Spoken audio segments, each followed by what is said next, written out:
I welcome you to PMO Strategies podcast. It is Strategies Corner podcast presented by PMO Strategies to help moving business in the directions and in the desired directions and managing the challenges in an effective manner. So PMO Strategies is an entity to help businesses to move on in the required directions and to manage their challenges in an effective manner. So uh, PMO is developed to help businesses and to help professionals together because professionals are the basic force with every organization to move the businesses in the directions they want to. So PMO strategies is there to help out. And this, in fact, advancement is carried out by Strategists Corner podcast, and this podcast is to help businesses and professionals to understand what are the complexities overall and to capture the viewpoints of the special learned guest who is going to share his knowledge and experience to help out the businesses and professionals to move. So let me proceed further because this is the agenda I'm going to go through. Introduction to PMO strategies, which I have brought to you just now. The purpose of strategies, I'm just going to share further on the insightful views and experiences of the speaker and the guidance for advancements that's going to come up from the learned speaker we have with us. Then what services are provided by PMO strategies that I'm going to take up in the end of the podcast. So let me share with you the purpose and the endeavor why this podcast is being carried out. As I said earlier, that is there to help out the business and professionals together to understand what are the complexities and how best the different opinion and different perspective coming from the different professionals and business experts who have been successful in dealing with these complexities. So luckily, we have got a very learned speaker today with us, Dr. Michael, who is going to share his experience, wisdom, and views on the area. So this podcast is going to help you the second opinion or a better understanding of the area, how to go about. Here is my exposure. My name is M. Aslam Mirza. Assalamu alaikum. I am CEO and founder of PMO Strategists. I have very extensive exposure to business industries, and my career was started in construction. I spent about 20 plus years in construction and manage a construction company in CEO and MD position. Thereafter, I'm in management consulting, and that all my experience and exposures have been put together into these four books. So I just want to draw your attention to these four books, which are written under the theme of Aura. Aura is AURA. R goes for applying project management principles for organizational transformation. U goes for understanding human factors and workplace environment. R goes for respecting diversity, business, building team, meaningfulness, and growing to leadership. R again, that is agility in project management and collaboration. So all these four areas essentially are there to help professionals to build their competence and help their businesses to move in the required directions. So this aura is a very special theme, which essentially says that it creates an environment of energies surrounding a person or a team who have reached to a competence level where they are able to move to the best of their level. So having gone through these four areas of knowledge, you can achieve that level. That is the beauty of it. So with this, let me proceed further, and I will now introduce you to Dr. Michael O'Connor, who is a very learned person, very extensive exposure. He has very extensive exposure to project management, program management, portfolio management, and PMO management as well. He has been in business since quite some time, 30 plus years, he has on his back. Uh, I may not be able to justify his all exposure. I will request Dr. Michael to share his profile and experience briefly for the understanding of the prospective participants. Please, Dr. Michael. Thank you, Mohammed. Yeah, so Michael O'Connor, I've been in the medical device space for 35 years. Been as Mohammed said, project program portfolio PMO professional. I have led over 22 projects to commercialization, medical device projects that help patients. I have a PhD in civil engineering, majoring in project management. And as Mohammed said, I'm not going to go into all my certifications and whatnot, but through PMI, I am a PMP, a PGMP, and a PFMP. So a project, program, and portfolio professional. We call it the triple P. I reside in the Twin Cities of Minnesota, where I've been most of my life, and I've been heavily involved with PMI and other professional societies like APM, IPMA, and yeah, I've done a lot of different things over my career, and glad to be here. So thank you, Mohammed, for having me. Thank you very much, Dr. Michael. You have such an extensive exposure, and luckily you are also a civil engineer. I didn't know that. Oh, that's great. So I can understand the life of a civil engineer because I have been in construction, and basically I'm also civil construction engineer. Okay. So Mohammed, just a quick note on that. So I was in a meeting with senior leadership at Medtronic some years ago, and they asked us to introduce ourselves, and I said I have a PhD, and they said, in what? I said civil engineering. And the ex-CEO of Johnson & Johnson, in all seriousness, said, so you could build roads? And I said, yes, I could build roads, but I build medical devices. So that's where I hang my hat. But yeah, kind of interesting. So yes. Very right, because civil engineering essentially is the oldest profession in the world, and it really brought the things to happen. And I really am very lucky that myself and you belongs to that profession, because we make things to happen. That's the great. Yep. Yeah. Okay. So here I would like to bring to the understanding of the professionals that what business complexities essentially encompass. I have put these together into 4 areas, starting from external, internal, operational, and strategic. I will just read these out for better understanding, so that you can understand and appreciate what complexities businesses are really facing to move their businesses in the directions they want to. So in the external area, it includes global market volatility, technology changes, regulatory landscape, increasing competition, climate change, cybersecurity, geopolitical uncertainty, supply chain disruption. In the internal arena, it includes talent acquisition and retention, which is the most challenging in the present time. DI and B, that is diversity, equity, inclusivity, and belonging. Then organizational culture and engagement, most challenging in the present time, because now businesses are dealing with the remote teams, and to create and maintain the culture is really challenging. Thereafter, the digital transformation, informed decision making, leadership development, change management, communication breakdowns. Communication is the backbone of any business and any business flow. So in the operational area, it is managing remote workforce, streamlining streamlining processes, quality control, managing logistics, customer satisfaction, adapting AI and blockchain, managing intellectual property, mitigating risk.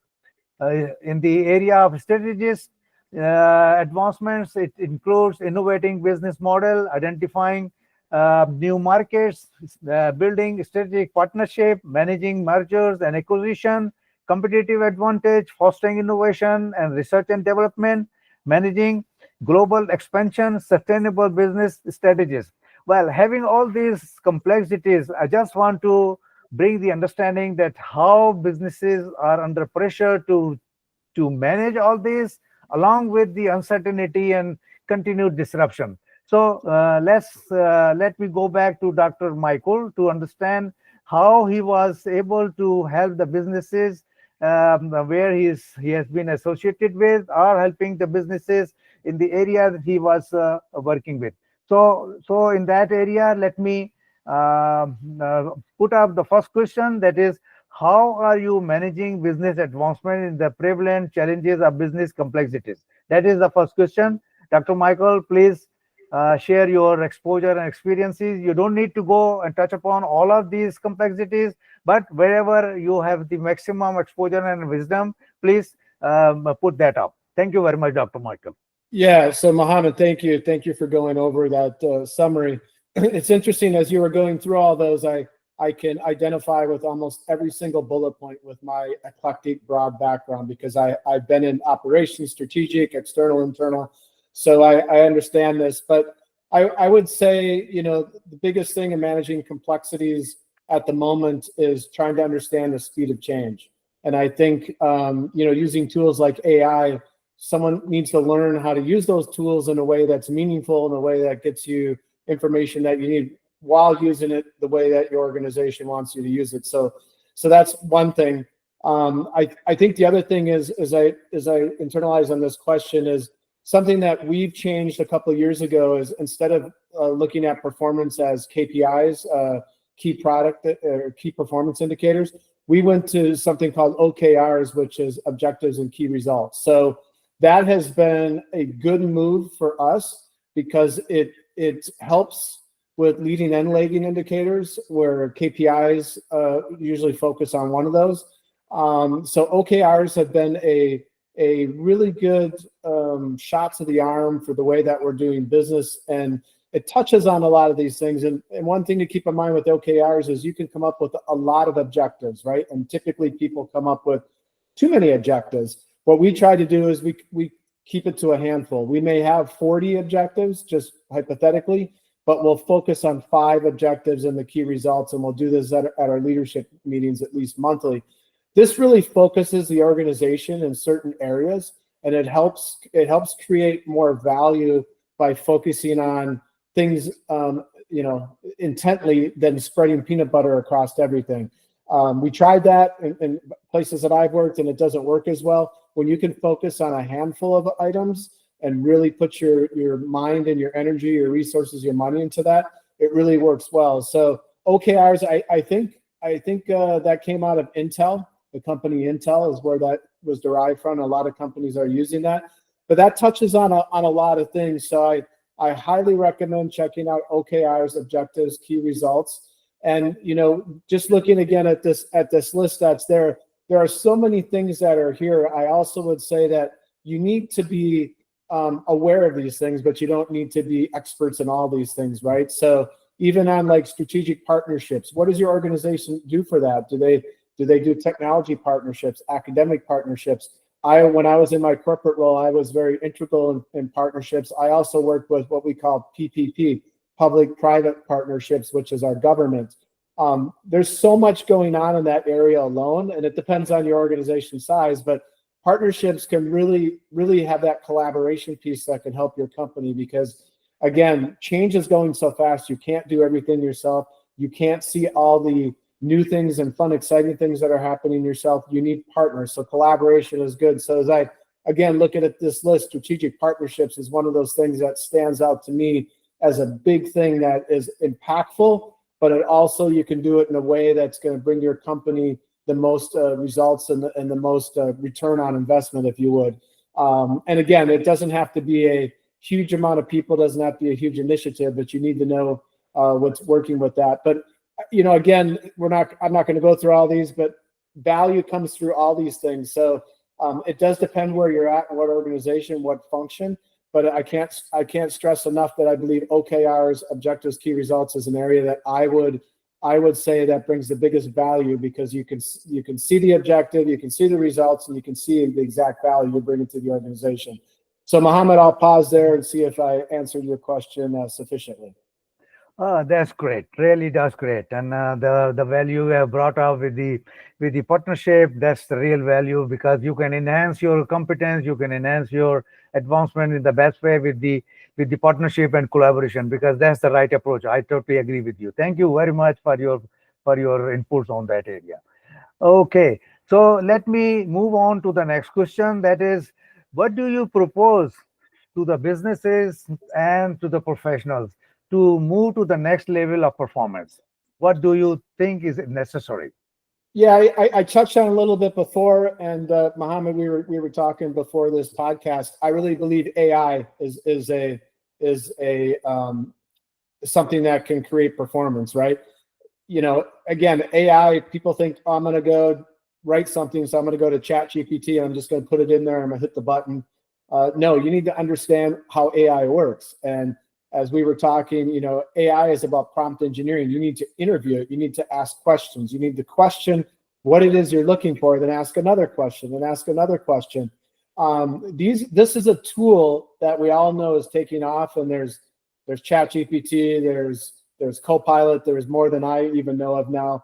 There's so many things that are out there. You really need to understand, well, how do these things work, and how can I use it to my advantage to create that performance and take it to the next level? I really believe that's where it's at. And as Mohammed and I talked, the Project Management Institute, I believe, has 5 badges now that you can take, and they're fairly straightforward and fairly simple, but you learn from each of those badges on what AI is about and how AI works. And now I'm not saying that you get all 5 badges and you're an AI expert. There's, in my mind, there's very few AI experts right now because it is so new.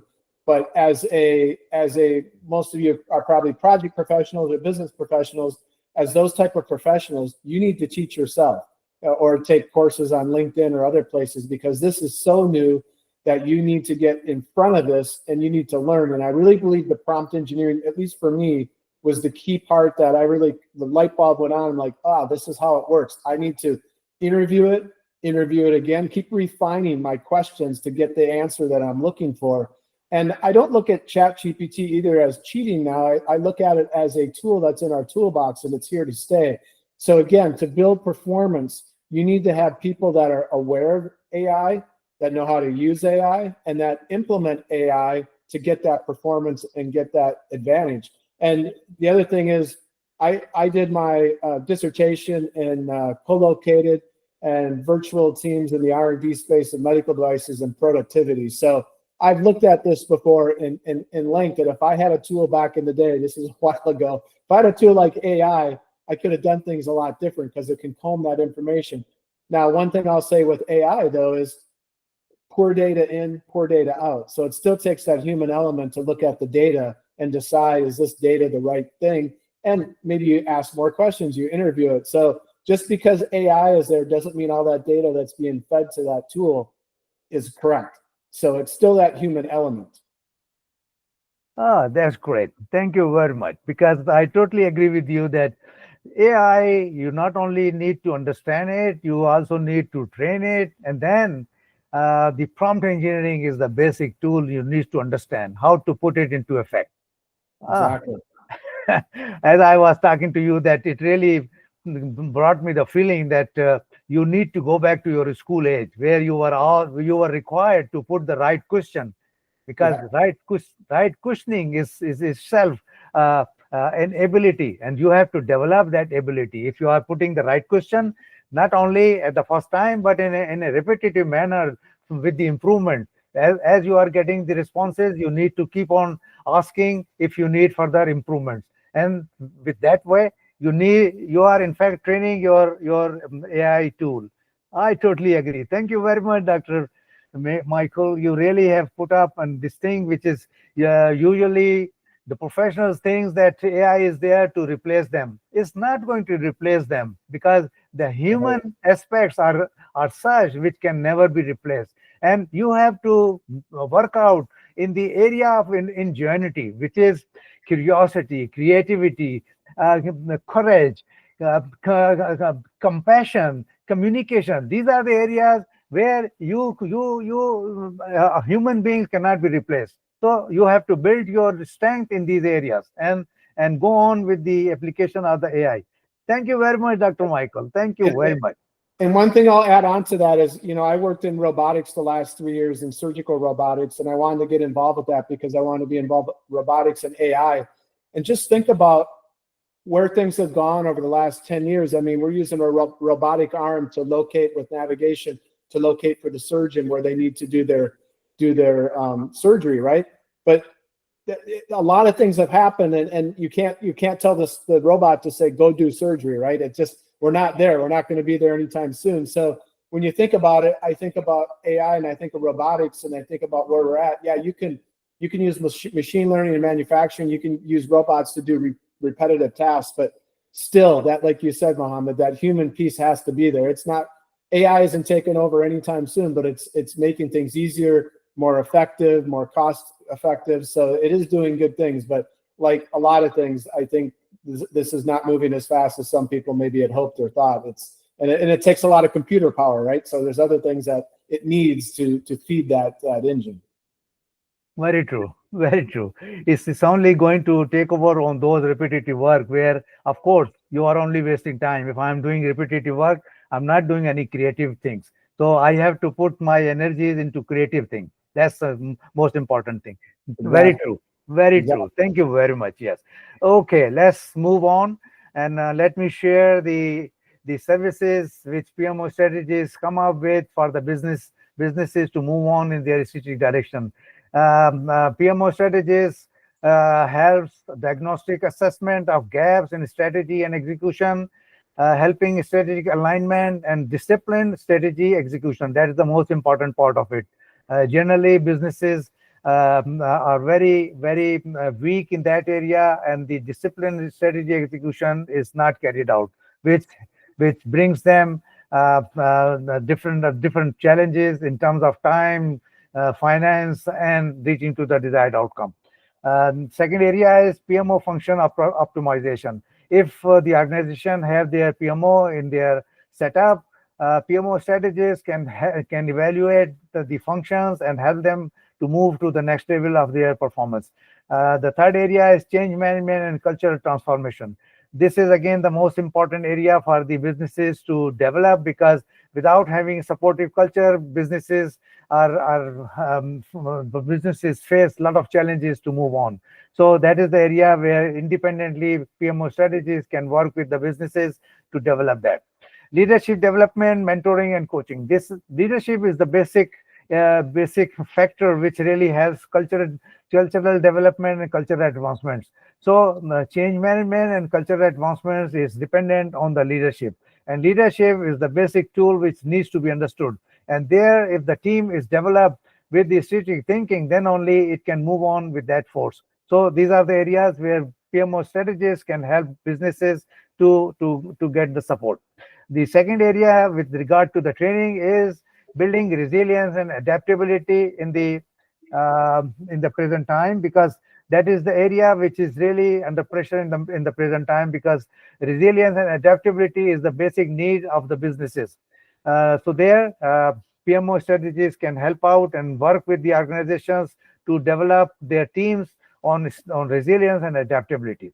Enhancing communication and collaboration, because without having strong communication, the flow of business is always remains under challenge. So there, PMO strategies can develop in developing the plan and making the plan into effect, and helping the business teams to make up the communication which resonates with the stakeholders.